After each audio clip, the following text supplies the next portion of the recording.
ओम भूर्भुवः स्वः तत्सवितुर्वरेण्यं भर्गो देवस्य धीमहि धियो यो न प्रचोदयात्। इस मंत्र के साथ ही एक अजीब प्रकार की शक्ति शरीर में विद्यमान होती है। हम उसी जगह पे खड़े हैं जहाँ पर दिन हो या रात सिर्फ यही गूंज आती है गायत्री माँ का जो ये महामंत्र है, जिस मंत्र पे पूरी दुनिया टिकी है, वो मंत्र की गूंज यहाँ पर सुनाई देती हैं। हम आपकी बात करवाएंगे यहाँ के भैया से जो कि मंदिर प्रांग परिसर में हमको मिले हैं और इनसे जानने का प्रयास करेंगे गायत्री शक्तिपीठ मंदिर जो शहर में विद्यमान है, यहाँ पर किस प्रकार से शादियाँ कराई जाती हैं और यहाँ क्यों शादियाँ कराई जाती हैं। भैया सबसे पहले तो चैनल में आपका स्वागत है। धन्यवाद। मैं एसपी सिंह गायत्री शक्तिपीठ रायबरेली से बोल रहा हूँ जी। यहाँ गायत्री शक्तिपीठ पर जनेऊ, शादी और 16 संस्कार कराए जाते हैं जी। यहाँ पर मतलब विधिवत जो दैनिक क्रियाएं हैं वो भी यज्ञ होता रहता है और उसके साथ साथ यहाँ पर सारी चीज़ें समाज की जो कुरीतियाँ हैं उनको दूर करने के लिए जी यहाँ पर सारे कार्यक्रम किए जाते हैं जी। जैसे मतलब गर्भाधान संस्कार से लेकर के और मृत्यु तक का के सारे बहुत जो है गुरुदेव का बस यही कहना है कि जो समाज में कुरीतियाँ हैं उनको दूर करने के लिए गायत्री परिवार रायबरेली और शांतिकुंज से जो है ये इसका आह्वान किया जाता है और सारे जगह इसका कार्यक्रम चलाए जाते हैं। जब विशेष रूप से यहाँ कोई ऐसा कार्यक्रम होता है जिसमें मतलब हर वर्ष कार्यक्रम होता हो, कोई ऐसा कार्यक्रम जो गायत्री शक्तिपीठ मंदिर द्वारा होता हो? यहाँ पर गुरु पूर्णिमा है, बसंत पंचमी है, ये सारे दिन जो है अच्छे त्यौहार मनाए जाते हैं और गुरुदेव की याद में जो है सारा कार्यक्रम भारतीय संस्कृति ज्ञान परीक्षा होती है यहाँ पर जो जिले भर में बच्चों को जो है यहाँ से मतलब उनसे कराया जाता है और फिर उनको जो है उसके बारे में बताया जाता है। जैसा कि गुरु जी का मानना था कि जो भी समाज में दहेज लेकर शादियां होती हैं, जो ऐसी कुरीतियां हैं जिसके फिजूल खर्चों से लोग जो उसके भार से दब जाते हैं, उसको रोकने के लिए यह प्रथा चालू की गई थी जो गायत्री शक्तिपीठ लगातार काम करता चला आ रहा है। और इसी के लिए गुरुदेव ने ये सब किया है कि किसी भी तरह का मतलब फिजूल खर्ची न हो। जैसे मृत्यु भोज पर भी उन्होंने इसके लिए मना किया था कि जो फिजूल खर्च है वो न कराया जाए और उसके लिए गायत्री परिवार सतत प्रयास कर रहा है कि आगे जो है इन सब चीज़ों को दूर किया जाए। आपसे बात करते समय आपने बताया जो विकलांग होते हैं, जो समाज में ऐसे लोग होते हैं जो आर्थिक रूप से बहुत ही कमज़ोर होते हैं, उनके लिए गायत्री परिवार क्या करेगा? उनके लिए गायत्री परिवार से ये है कि जो विकलांग है, असहाय है, तो उनको जनेऊ और शादी का जो है हम लोग निःशुल्क भी करा सकते हैं। निःशुल्क? हाँ, निःशुल्क, कोई पैसा नहीं। कोई पैसा नहीं? कोई पैसा नहीं और विधिवत मंत्रोच्चार से कराया जाएगा पूरे विधि विधान के साथ। विधि विधान के साथ। जैसा कि पूरे विधि विधान के लिए गायत्री जो है मंदिर शक्तिपीठ माना जाता है, लोगों की आस्था है और आस्था के ही अनुरूप यहाँ पर पूरे मंत्रोच्चारण के साथ शादियाँ कराई जाती हैं और मानना ये भी जाता है जो यहाँ की शादी कराई जाती हैं वो संबंध लंबे समय तक टिकते हैं और समाज में उनकी चर्चा भी होती है। हमारे साथ बात करने के लिए गुरुदेव जी हैं, इनसे भी बात करेंगे, इनका क्या कहना है इस विषय में। भैया नमस्कार, पहले अपना परिचय दीजिए और हमारे दर्शकों को बताइए आप कहाँ पे हैं। मैं कमल वाजपेयी यहीं गायत्री शक्तिपीठ में व्यवस्थापक के रूप में कार्य करता हूँ जी। निःशुल्क कोई मानदेय नहीं है जी जी। और गुरु जी के यही कार्यक्रम है उनमें पूरा भाग करता हूँ जी। सुबह 7 बजे हवन शुरू हो जाता है, उसमें भाग लेता हूँ। सभी और परिजन आते हैं, लोग बाहर के वो भी भाग लेते हैं और संडे को 5 कुंडी होता है, ऐसे एक कुंडी होता है प्रतिदिन डेली और प्रवचन होते हैं और सभी को यही शिक्षा दी जाती है कि आप गुरुदेव के संबल में चलिए, उनके अनुसार चलेंगे तो आपको अपने आप सिद्धि प्राप्त होगी। वो गुरुदेव कहना है कि आप मेरा काम करें, हम आपका काम करें जी। वो अगर आप उनका काम करते हैं तो आपके सारे दुख दर्द वो दूर कर देते हैं। अच्छा गुरु जी, ऐसा माना जाता है कि जब भी किसी मंदिर परिसर में आप रहते हैं तो उस समय आपको एक विशेष शांति की अनुभूति होती है, ये कहाँ तक सही है? अरे एकदम सही है, बिल्कुल सही है। आप रहो तो करके देखिए, एकदम शांति रहती है। बैठ जाइए माता के सामने, जब आप मंत्र करने लगते हैं मंत्र जब, तो मालूम पड़ता है कि हाँ कुछ शक्ति आ गई है अंदर, अपने अंदर। अपने आप में गायत्री मंत्र एक महामंत्र है और इसको जपने से सभी काम संपन्न हो जाते हैं। सभी मंत्रों में बड़ा मंत्र माना गया गायत्री मंत्र, सभी मंत्र इससे निकले हैं, सभी देवी देवताएं भी इससे निकले हैं, सभी मानते हैं इनको। श्री कृष्ण ने भी गायत्री को पहले कहा है। बस एक मिनट हमारे और गायत्री को विशेष रूप से यहाँ ऐसा क्या कराया जाता है जिसमें कि सामूहिक रूप से वो हर वर्ष होता रहा हो गुरुजी, ऐसा कोई कार्यक्रम? मैं यहाँ कार्यक्रम है कि हर वर्ष गुरु पूर्णिमा मनाई जाती है, बसंत पंचमी मनाई जाती है, दशहरा जो होता है नहीं उसमें हर कार्यक्रम होता है। कम से कम हज़ारों लोग यहाँ भोजन करते प्रसाद लेते हैं। इन और क्या हज़ारों लोग भोजन लेते हैं। हवन होता है 12 बजे तक चलता है, 12 बजे तक उसका प्रसाद लेके छोटे बच्चे बड़े सब निःशुल्क, कोई शुल्क नहीं ले जाता है। और बाकायदे हर कार्य हर साल होता है, बड़ी संख्या में कार्यक्रम, बड़ी संख्या में कार्यक्रम होता है। आप देख रहे हैं कैसे गुरुजी ने बताया कि यहाँ पर बड़े बड़े कार्यक्रम होते हैं और यहाँ बड़ा भंडारा भी होता है। हमारे साथ बहन जी, इनसे भी बात करने का प्रयास करेंगे। इनका क्या कहना, क्या नाम है बहन जी? मेरा नाम रेणु शुक्ला है। मैं यहाँ गायत्री शक्तिपीठ पर संपूर्ण समय दान करती हूँ। मैं सुबह 4 साढ़े 4 आके यहाँ गायत्री माता का पूजन, आरती, शाम की भी आरती, दोनों समय का भोजन भी देखना, मतलब स्वयं यहाँ साफ सफाई से लेकर भोजन, आरती, कार्यक्रम कराना, यज्ञ करवाना, सारे संस्कार भी करवाना, ये सारे हम लोग काम करते हैं। जैसा कि देखा जाता है कि आप नियमित रूप से सारे काम अपने करते हैं। खास तौर पे महिलाओं के लिए क्या कहेंगे, जो रूरल क्षेत्र की, ग्रामीण क्षेत्र की महिलाएं हैं, उनके घर में कहीं कोई ऐसी इस प्रकार की टेंशन बनी रहती है, जो पूजा से दूर भाग रही हैं। आज का जो युग चल रहा है वो लोग मोबाइल पे ज़्यादा समय दे रही हैं महिलाएं, उनके लिए क्या कहेंगे?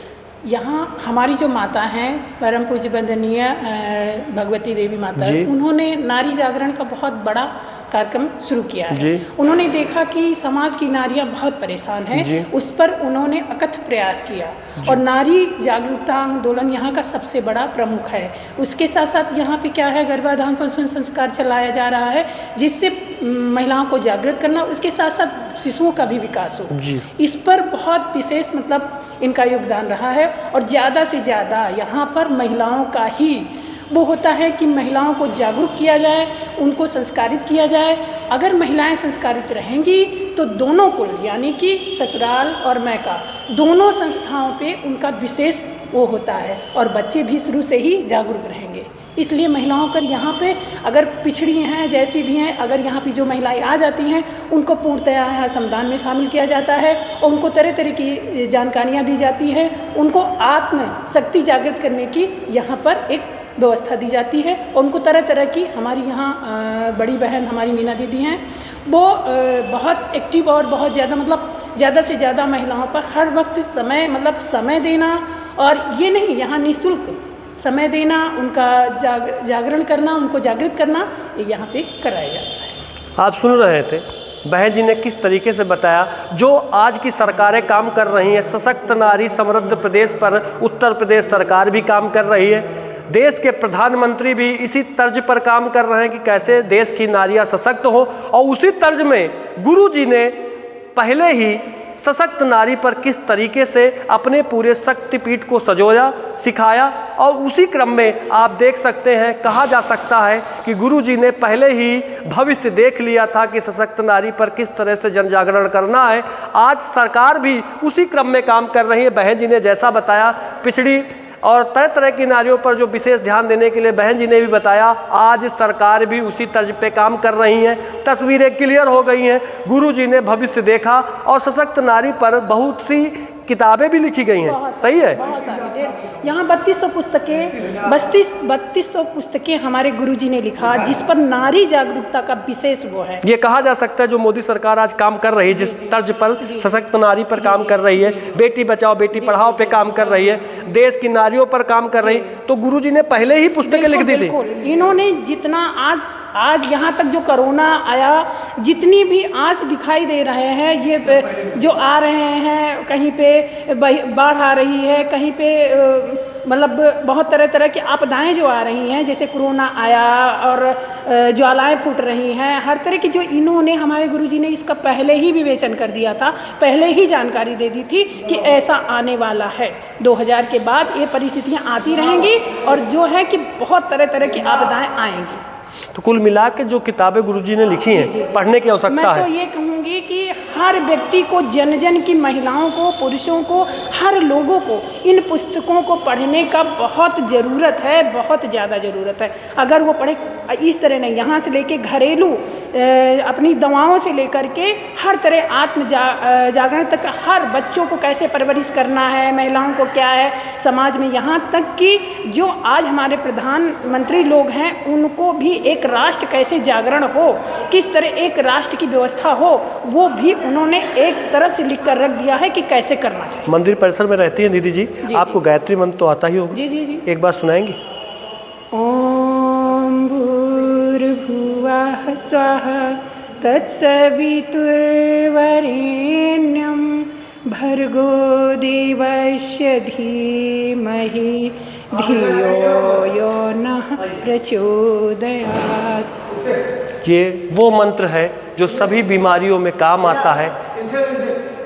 बारी बारी मैं सबसे बात करने का प्रयास करूंगा। अब हम भैया से बात करेंगे, इनका पद और परिचय जानेंगे। गायत्री शक्तिपीठ मंदिर पर मैं इस समय विद्यमान हूं और मैं इनसे जानने का प्रयास करूंगा। भाई साहब अपना नाम बताइए। मेरा नाम लक्ष्मेश्वर मिश्रा है। गायत्री शक्तिपीठ मंदिर पे हैं? गायत्री शक्तिपीठ का ये प्रधान आचार्य हूँ जी। कुछ थोड़ा प्रकाश डालिए इस शक्तिपीठ के बारे में। देखिए, ये अखिल विश्व गायत्री परिवार का जो हमारा केंद्र है शांति कुंज हरिद्वार, उसका एक ट्रांसफार्मर है जी। और यहाँ गुरुदेव ने जो सपना देखा था जी कि हम इस धरती पर स्वर्ग लाएंगे और मनुष्य में देवत्व का उदय कराएंगे जी। इसी के तहत ये शक्तिपीठ जन जागरण का केंद्र है। यहाँ प्रतिदिन यज्ञ होता है। रविवार के दिन साप्ताहिक पंचकुंडीय यज्ञ होता है। संस्कारों में हर एक प्रकार के संस्कार, जैसे विवाह दिन संस्कार, जन्मदिन संस्कार, पुंसवन संस्कार। जब बच्चा 3 महीना से अधिक का गर्भ में रहता है तो उसको पुंसवन संस्कार कराया जाता है। बच्चा जन्म ले लेता है तो उसका नामकरण संस्कार कराया जाता है। फिर जब 6 महीने का हो जाता है तो उसको अन्नप्राशन संस्कार कराया जाता है। 2 वर्ष का हो गया तो उसको मुंडन संस्कार कराया जाता है। फिर स्कूल जाने लायक हो गया उसको विद्यारंभ संस्कार कराया जाता है। और बच्चों को यज्ञोपवीत संस्कार किया जाता है और उसके बाद विवाह संस्कार। तो ये संस्कारों का क्रम, मरने के बाद जो संस्कार होता है मरणोत्तर संस्कार, वो बड़े माने वैदिक विधि से जो गुरुदेव ने सिद्धांत दिया है उसके अनुसार यहाँ संचालन किया जाता है। तो हर एक दिन यहाँ कुछ न कुछ गतिविधियाँ चलती रहती है और उद्देश्य यही है कि मनुष्य को देवता कैसे बनाएंगे और इस धरा पर स्वर्ग कैसे लाएंगे।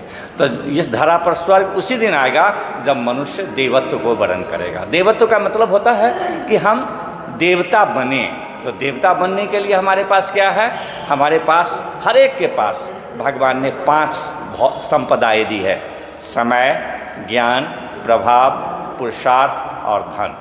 तो भगवान के द्वारा दिया गया जो संपदा है उसी को थोड़ा थोड़ा हम जनहित में लगाते हैं, लोक कल्याणकारी कार्यों में लगाते हैं, तो निश्चित रूप से ये हम क्या होते हैं? देवत्व का वर्ण करते हैं। और देवत्व का वर्ण हो जाएगा तो सारा संसार में अगर देवत्व का वर्ण हो जाए तो एक दिन ऐसा आएगा कि सारे इस धरती को ही स्वर्ग बना लेंगे। स्वर्ग और नरक कहीं दूसरे जगह है नहीं, बस दृष्टिकोण का अंतर है। अगर हम ये समझें कि हम स्वर्ग में रह रहे हैं तो अनुभूति ये होगी, क्योंकि इमर्सन जो इटली का एक आध्यात्मिक व्यक्ति था उसने कहा था कि हमें अगर नर्क में भी भेज दिया जाए तो मैं अपने लिए वहाँ भी स्वर्ग बना लूँगा। बहुत बड़ी बात गुरु जी ने कहा। तो अपने विचारों में सिर्फ बदलाव लाना है। तो यही विचार क्रांति, हमारे परिवार का नाम है विचार क्रांति अभियान। अच्छे विचारों से बुरे विचारों को भगाना है और इस तरह विचार क्रांति अभियान चलता चला जाएगा तो निश्चित रूप से मनुष्य में देवत्व की अभिवृद्धि हो रही और इस धरा पर स्वर्ग का अवतरण होगा। इसी के उद्देश्य से हमारे गुरुदेव पंडित श्री राम शर्मा आचार्य, जिन्होंने अपने जीवन को तपाया, बहुत बड़े जमींदार के बेटे थे, लेकिन उन्होंने अपनी प्रॉपर्टी का 1 इंच ज़मीन भी अपने बच्चों को नहीं दिया। अखिल विश्व गायत्री परिवार शांति कुंज हरिद्वार की स्थापना की, उनके संस्थापक हैं और आज लगभग 24 करोड़ की संख्या में हम लोग इस उनके अनुसरण में, मैं तो रहने वाला बिहार का हूँ, इंटर कॉलेज का प्रिंसिपल 38 वर्ष रहा था, लेकिन विगत 30 वर्षों से गुरु चरणों में गुरु के कार्यों को गति प्रदान करने के लिए अपना समय दे रहा हूँ। गुरु जी, जैसा कि आपने बताया कि आप बिहार में प्रिंसिपल थे, तब के जीवन और आपके जीवन में आपको क्या अंतर समझ? बहुत अंतर है। पहले अपने लिए जीते थे और आज मैं समाज के लिए जी रहा हूँ, विश्व कल्याण के लिए जी रहा हूँ। पहले संकुचित विचारधारा थी, लेकिन जब अपने आप को मैंने ब्रॉड किया तो आज देखिए मेरा 72 वर्ष का उम्र हो गया, बीमारी नाम की बौ भी मेरे शरीर में टच नहीं की है, वो गुरुदेव की कृपा है। तो उनके कामों को करने वाला व्यक्ति कभी भी खाली नहीं रहता और उसको कोई चीज़ मांगने की आवश्यकता नहीं पड़ती है, क्योंकि हमारे गुरुदेव जानते हैं हमारे शिष्य को किस वस्तु की आवश्यकता है, क्या दिया जाए वो देते हैं। और मैं गुरुदेव से एक ही चीज़ मांगता हूँ, गुरुदेव हमारे लिए आप आरोग्य की वो वरदान दीजिए, जिससे किसी के आगे मैं हाथ पसार के या किसी का सहारा न बन पड़ूं। माना जाता है और कहा भी जाता है जो गायत्री मंत्र होता है अपने आप में महामंत्र है। बिल्कुल बिल्कुल। इस मंत्र के उच्चारण से मानव शरीर में क्या क्या फायदे हैं? हाँ, देखिए गायत्री मंत्र वस्तुतः ओम जो है प्रणव मंत्र है। भूर्भुवः स्वः इसको कहते हैं व्याहृति, 3 लोकों का दिग्दर्शन होता है। गायत्री मंत्र शुरू होता है तत्सवितुर्वरेण्यं भर्गो देवस्य धीमहि धियो यो नः प्रचोदयात्। इसमें 24 अक्षर हैं। तत् श वि तुर ब रे नी यम भर गो दे ब श धी म ही धी यो यो नः प्रचोदयात्। ये 24 अक्षर ऐसे एक क्रम में हैं कि जब हम गायत्री मंत्र का उच्चारण करते हैं तो एक वेव निकलती है और वो वेव अंतरिक्ष में, ये कहें कि ये आकाश जो शून्य आकाश है वहाँ ये अंतरिक्ष में चली जाती है और कुछ ही क्षणों के बाद अपने साथ सजातीय गुण को यहाँ वापस लाती है, जो हमारे लिए एक वरदान सिद्ध होता है। जो गायत्री मंत्र का उपासक है, गायत्री माता की कृपा, गुरुदेव की कृपा उन पर बरसती है। उनके मन से माने 6 हमारे दुश्मन हैं, काम, क्रोध, लोभ, मोह, वासना, तृष्णा, इसके पीछे लोग दौड़ रहे हैं। लेकिन इस गायत्री परिवार में कम से कम में एक भारतीय औसत स्तर के आजीविका में अपना जीवन निर्वाह करते हैं। ये सबसे बड़ी विशेषता है और ये साधना की धुरी पर अवलंबित है। गायत्री परिवार कोई आडंबर नहीं है, सबसे पहले उसे साधना कराया जाता है और साधना से परिपक्व होने पर भी वो गायत्री परिवार में रहने के लायक होता है। इसलिए गायत्री परिवार जो आज अखिल विश्व गायत्री परिवार के रूप में चिर परिचित है, AWGP हमारा जो है सो ऑनलाइन www में आता है। तो ये मानव को, मनुष्य को देवता बनाने के लिए और अपने आप के अंदर जो कसाई कलमश है उसको बाहर निकालने के लिए सदैव प्रयत्नशील रहता है। इसलिए गायत्री मंत्र एक इंटरनेशनल डिटर्जेंट पाउडर कह के हम लोग कहते हैं। गायत्री मंत्र का जो माने एक नियम है, नियम पूर्वक साधना करेगा तो निश्चित रूप से उनके जीवन से रोग, शोक, कष्ट ये सारे के सारे दूर हो जाएंगे और अपने जीवन को धन्य बनाते हुए स्वर्गीय आनंद का अनुभूति करेगा। यही है गायत्री परिवार की विशेषता। जैसा कि आप देख रहे थे, गुरु जी ने साफ शब्दों में बताया कि जो गायत्री मंत्र है एक महामंत्र है, जिसके धारण करने से मनुष्य जो है सभी रोगों से मुक्ति पाता है। उसके अंदर अच्छे विचारों का आगमन होता है, बुरे विचार उसके शरीर से स्वतः ही बाहर चले जाते हैं। अब हमारे साथ दीदी हैं, इनसे भी बात करेंगे। चूँकि वास्तव में जो शांति की अनुभूति यहाँ पर मंदिर परिसर में हो रही है वो शहर के बीच चमचमाती सड़कों में नहीं होती है। क्या नाम है दीदी? मेरा नाम विनीता सिंह है। मैं अमरेली गुरबगसगंज से हूँ। दूल्हा रायगढ़ी मेरा गांव है। गुरु जी के सानिध्य में यहाँ समय दान दिया है मैंने 3-4 दिन का। 3-4 दिन आप यहीं रहेंगी? रहे हैं। पुस्तक बाराबंकी में पुस्तक मेला लगना है तो उसके साहित्य की हम लोग तैयारी कर रहे थे, तो 4 दिन से यहीं पे समय दान दिए थे। तो आज कैसा लगा 4 दिन का अनुभव बताइए दर्शकों को। मंदिर है तो मान लो भगवान के पास है जी। और गुरु जी की इतनी परम कृपा है हम लोगों पे कि हम लोग जो भी हम मन में आता है वो प्रत्यक्ष दिखाई देता है। जब भी हम लोग कोई काम करते हैं तो स्वयं न करते हैं, वो हमारे भीतर हमारे गुरुजी आकर स्वयं काम करते हैं। हाँ, हम लोगों की इतनी सहनशीलता नहीं है कि हम लोग इतना बड़ा बड़ा काम कर सकें, लेकिन हमारे गुरुदेव हमारे अंदर रह के वो बहुत बड़े बड़े काम करवा लेते हैं। वो कहते हैं बेटा तुम चलो, बाकी मैं खुद चलूँगा, तुम सिर्फ मार्ग पर रास्ता देख लो, बाकी प्रशस्त तो वही करते हैं, काम भी वही करते हैं। जैसा कि दीदी आप गांव क्षेत्र से हैं, आप देख रहे हैं कि गांव क्षेत्र में जो महिलाएं हैं बहुत अब इस समय आलसी हो रही हैं, स्वतः काम करने में उनको दिक्कतें हो रही हैं। मोबाइल का ज़माना आ गया, आधुनिक युग है, मोबाइल चलाने में व्यस्त रहती हैं, आप उनके लिए क्या कहेंगे? हम कहते हैं कि पहले का जो सिस्टम था कि एक दूसरे के पास लोग बैठते थे तो हंसते थे, बोलते थे, उनकी आधी बीमारी दूर हो जाती थी। मन की स्थिति ये थी कि किसी से कोई थोड़ा सा कह लेता था तो उसका मन शांत हो जाता था। अब आदमी मोबाइल में कैद होकर रह गया है, कुछ भी है वो आदमी बोर हो रहा है, बीमार हो रहा है, लेकिन किसी से कहना पसंद नहीं कर रहा है। और जबकि अगर किसी से कोई बात कह दो तो आधी बीमारी उसकी दूर हो जाती है। और इसी तरह लोग अब किसी की हेल्प नहीं कर रहे हैं, जबकि अगर किसी कोई बुजुर्ग है उसके पास आप कुछ भी ना करिए, 1 घंटे का 2 घंटे का समय दान दे दीजिए, उसके पास बैठ के उसको हंसाइए, बुलाइए, उसके अंदर जो वेदना है उसको आप सुनिए, या आपसे अगर हो सके तो उसकी मदद करिए। कुछ ना करिए तो कम से कम उसको 1 घंटा हंसा ही दीजिए। परेशान महिलाएं हो किस मंत्र का जाप करें जिससे? सबसे बढ़िया है गायत्री मंत्र।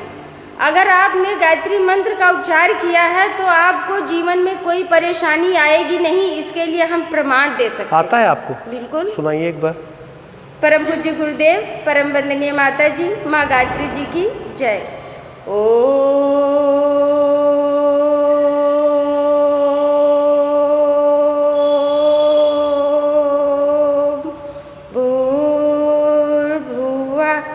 स्वः तत्सवितुर्वरेण्यं